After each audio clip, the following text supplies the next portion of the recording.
Hello everyone, welcome to my channel. My name is Tibedi and I am a registered dietitian. I'm commonly known as Kekho the Dietitian, and on this channel we're talking about everything lifestyle, nutrition and health, especially nutrition, okay? Makes sense because I'm a registered dietitian and that is my passion. That's where my passion lies. Alright, if you're new on this channel, welcome. I hope you do love it and that you stay here. Please do recruit other people to come and join this channel because here we are going to be learning all the time, okay? And if you are a returning subscriber, thank you so so much for always giving me your continuous support and for being here. Thank you so much. Thank you to everybody who is always liking the videos and commenting in the comment section down below. I really do appreciate it. I read all of your comments and I make sure that I reply to all of them. Matter of fact, this video came recommended from one of my subscribers from the previous video which I uploaded on Spend a Day with a Dietitian. I will put up the link for the video up here so that you guys can go watch it. Okay, so without any further mumbling, let me just read to you guys what the comment was and then the video will start. Okay, so the comment was, could you please make a video explaining clinical dietetics? What do you actually do in the hospital? Basically, what it is like being a clinical dietitian. Was it difficult to get a job at a hospital? Because my dream is to work in a hospital, but I heard that it's really difficult to get a job there.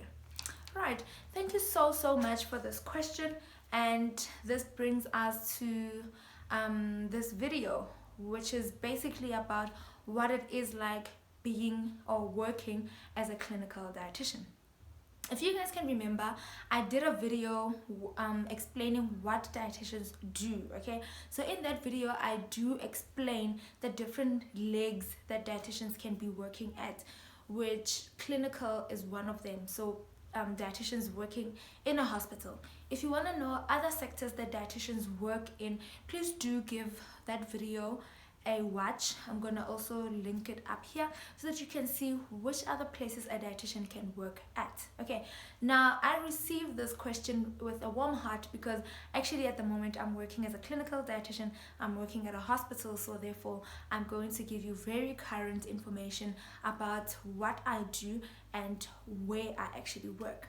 Okay, so the first thing that I'd like to address and get out there is it easy or is it difficult to get a job as a clinical dietitian? Okay, back in the days, like when I decided to become a dietitian, there were many job opportunities, okay, but in these days the job opportunities are becoming slightly a little bit smaller, and I think that's because the industry is getting saturated, okay? But at the moment, getting a job into a hospital, I'm gonna be honest with everybody, it's kind of difficult.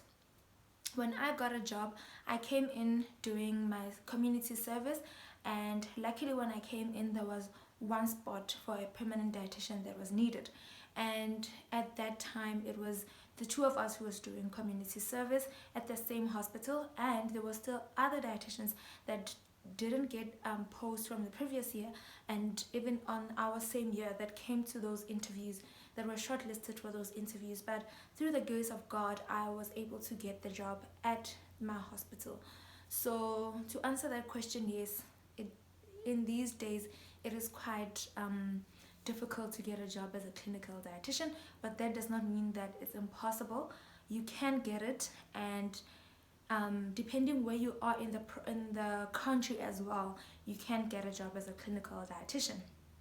All right, so anyway, let me get into how it is like working as a dietitian, as a clinical dietitian specifically. So what I'm going to be sharing with you guys today is going to be purely based on my experience, okay?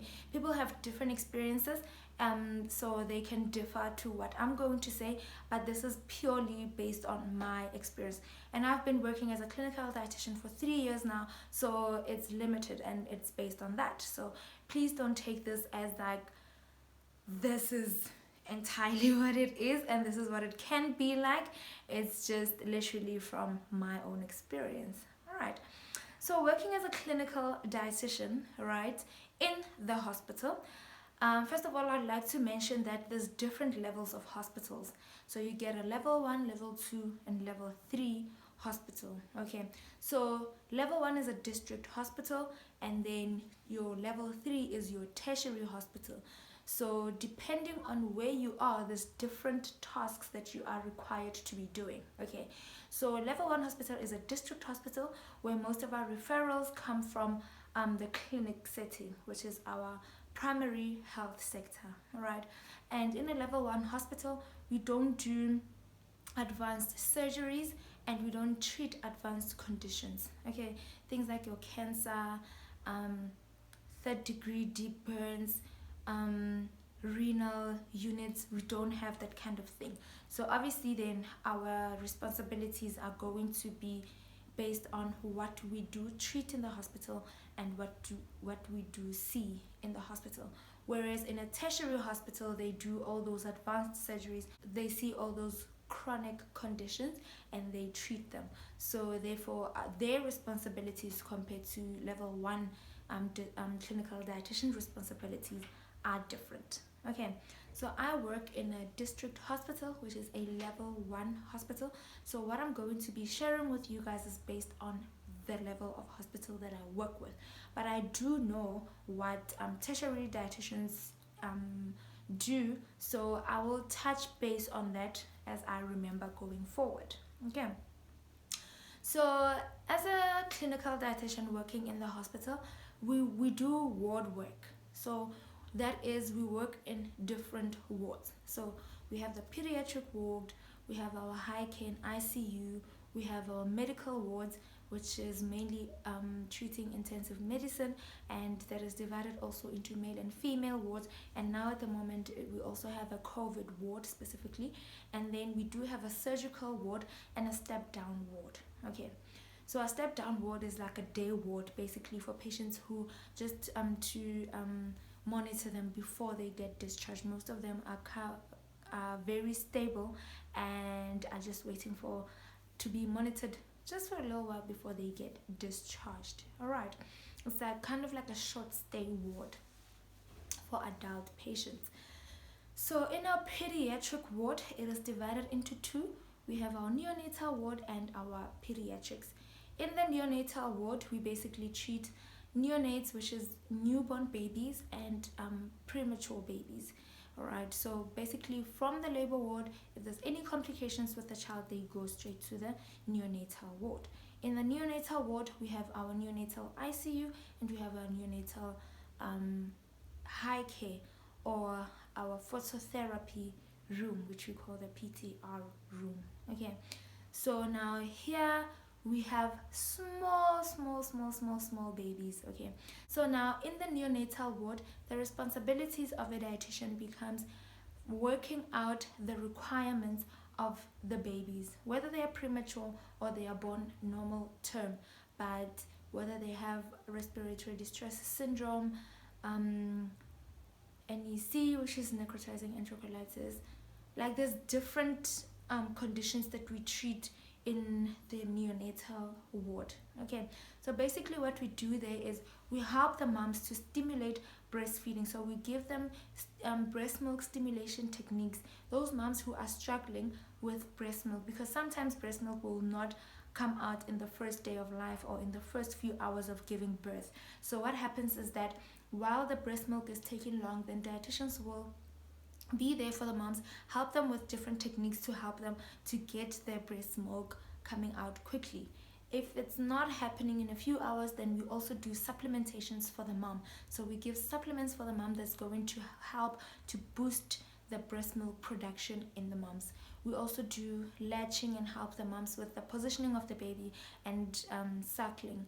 But we do this with our speech therapist. And then if our babies are then not getting enough breast milk from their moms, or in cases where their moms are admitted in high care due to maybe a surgery that went wrong, or the mom is just complicating, then we have to take care of the child in the neonatal ward, and that child needs to get some form of milk. And then by then we do have what we call donated breast milk, which comes from SABR, or our moms who are donating breast milk, and then we give that breast milk to those children who are in need. So then our dietitian is there to help calculate the requirements and essentially the amount of fluid that the child is going to be getting. And then we also do get abandoned children, where a mom gives their child up for adoption, or their mom just don't want the child and leaves them at the hospital. So those kind of children, we do give them formula milk. So we have to calculate exactly the requirements that they need so that we can give them the meals that they require in every 3 hours. So in all of this, we do work closely with our doctors, because we have to determine if a child is on a drip, then we have to calculate what they're getting from that drip and what we are giving in our feeds, and if all that combined together is giving you the total requirements that the child needs at that moment. And then in advanced or in tertiary level hospitals, we do have what we call parenteral nutrition, which is nutrition that is given directly into the bloodstream. So there we have to calculate for our babies who are maybe having NEC, cannot absorb properly, or if they are extremely low birth weight and we're trying to preserve the energy. If the child is born extremely low birth weight, we don't want them to be using up their energy to latch and suck onto the mom's breast. So what we do then, we give them total parenteral nutrition, which goes directly to the bloodstream. So then we have to calculate the requirements and choose a bag that is specific for the needs of that child at that moment, and also the rate that we're going to be administering that bag to. And we also have to be in communication the whole time with our doctors, because then we don't want to make the mistake of overloading our babies with fluid, or maybe underfeeding our babies, and then they are not getting fed correctly. Okay, and then for our preemies also, we do get those that sometimes struggle with gaining weight, and we have some supplements that we give the mom to put in the breast milk and give the baby the fortified breast milk. All right, so the fortified breast milk, we will work out exactly what the baby needs and how much he's getting, and work out the difference and give that as a form of a supplement, and we will put it into the mom's breast milk and we will give it directly. So in this case, there is no way that you're not going to be in communication with your doctor, with your speech therapist.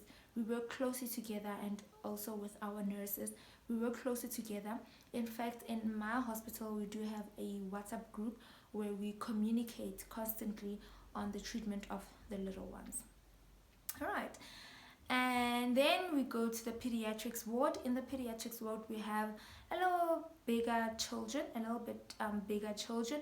Those from, actually, some of them are not even a month yet, but mostly from a month until 12 years, we have those. So in pediatrics ward, dietitians get involved a lot in the treatment of malnutrition.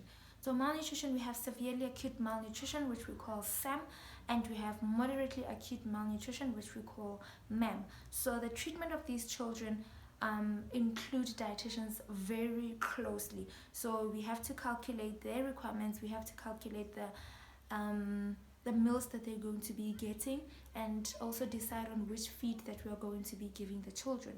When it comes to SAM, there's a whole protocol which involves a 10-step protocol that we all have to follow as doctors, as nurses, dietitians, speech therapists, occupational therapists, physiotherapists, social workers. There's a whole list that is up there and approved from national. So there we just have to make sure that the kids are doing well, they are consuming their feeds, because most of them don't even have that much appetite, and then we have to give them something to boost their appetite. Some of them don't eat at all, they don't want to eat at all, so we have to put in a nasogastric tube, which is a tube that goes in from your nose and through your esophagus into your stomach, and then we feed alternatively through that route. We also need to check the outputs of the child. Is the child vomiting? Is the child having diarrhea? Or is the child having normal stools? And then if they're vomiting or having diarrhea, then we have to find ways so that they are able to absorb their feeds as we prescribe to them, right? And then if they're having diarrhea or they are not absorbing any feeds, we must check if they need probiotics and stuff like that. We are very, we work very closely with our moms, with the children, with the nurses, with everybody in the multidisciplinary team. So yes, we do respect each other in that sense. We do communicate with each other a lot when it comes to that, and we make sure that our babies are thriving at the end of the day. And it's so rewarding. Babies actually, they respond so well to treatment, and when that happens, oh my gosh, there's nothing that beats a baby thriving after you've seen them going through a lot. Okay, so then we have our moderately acute malnourished babies. We also do supplement them, and we see them at our outpatient departments where we're going to give them supplements for them to go home with. And then generally in the pediatrics ward, we do pediatric nutrition, which is the introduction of solids from 6 months of age. So we teach the moms extensively on what foods to give when the baby turns 6 months and going forward. All the different months from when they can start to introduce different kinds of food, different kinds of textures as well. And then we also do trainings to our colleagues, our nurses, and the other multidisciplinary team. We do intensive trainings on child nutrition and what kind of food, whether it's introduction or whether it's sustaining healthy eating. We give out pamphlets, and what we also do is the vitamin A and deworming program, where we check if there is any children who did not receive vitamin A and deworming at their clinics. As we all know, that vitamin A is actually one of the vitamins that a lot of children, especially under 5, are lacking in. We're having a lot of vitamin A deficiency, particularly in South Africa, so we always have to make sure that we are catching up these children and giving them the doses that they require as per their age. Alright, so yeah, that's basically it when it comes to pediatric nutrition. And before, yes, there's also the overweight that we see in children. Yes, so it's kind of like what we call double burden of malnutrition. So we have malnutrition at both extremes, whether it's underweight or overweight and obesity. So when it comes to that, we also have to do extensive training and educations to the moms on what kind of foods to give to their children and what kind of foods to kind of avoid, so that their children don't grow up to be overweight and obesity, because overweight and obesity in childhood often results in chronic diseases like diabetes, hypertension, heart diseases later in life. So we always try to do preventative methods and teach our moms what to feed their children whilst they're still young. Then we still do high care. So our high care units is those patients that are critically ill. So there's a slight difference between high care and ICU, our intensive care units. We don't have an intensive care unit in a level 1 hospital, but I know in tertiary hospitals they do have. So in our ICUs, in our high care, normally we do get patients who are critically ill, meaning that they can't eat for themselves orally. Okay, so what we have to do then, we have to give them an alternative route of feeding, which is normally the nasogastric tube. Like I explained earlier, it's the same concept. You are feeding through a tube that goes from your nose through your esophagus into your stomach. Then we have to calculate the requirements of the patient depending on their disease condition, depending on their weight. And then the nutritional requirements is divided into the energy that they require for their state, the carbohydrates, protein, and fat that they need, and we have to decide whether a patient has the macronutrients and the electrolytes that they need. Then we select a bag. So we have different kinds of bags that we can give for our patients, so that they are diabetic, they have renal disease, or any other disease conditions that we do see in the hospital. We have different kind of bags that caters for different kinds of disease conditions. So then that's what we do in high care, and some of them can eat, therefore they are on therapeutic diets.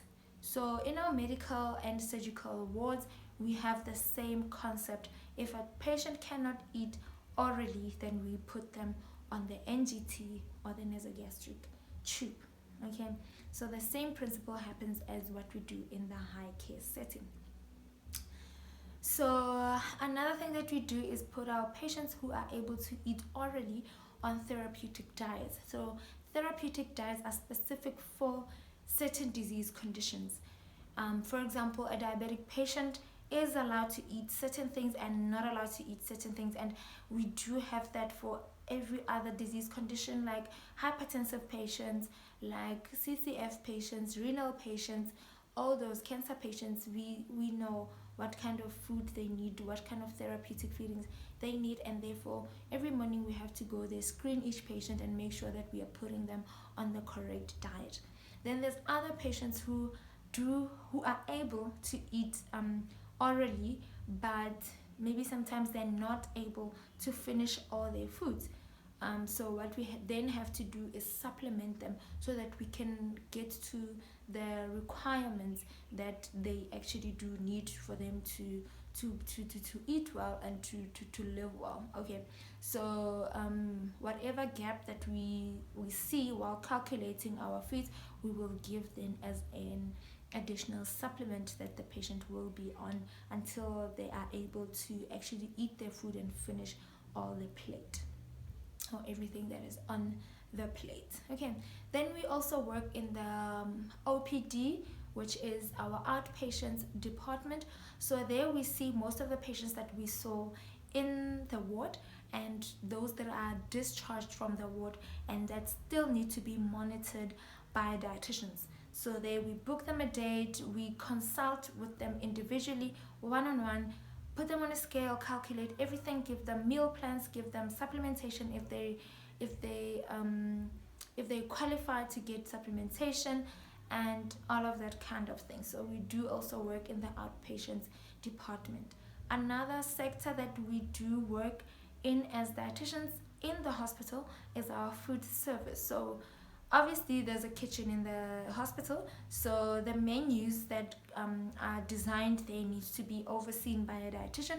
We need to make sure that if they say this is a diabetic diet, it meets all the requirements of a diabetic diet. So we are there also to train the kitchen staff on the different diets, to train them and show them actually how they must make them, which products they can use for which diets and all of that. So we are very, very hands-on with the kitchen. The diet lists that are made also in the wards, we take them to the kitchen and make sure that everybody that is in the hospital is getting the correct type of diet that we want them to be on. So we are very hands-on with the kitchen as well, which is our food service leg.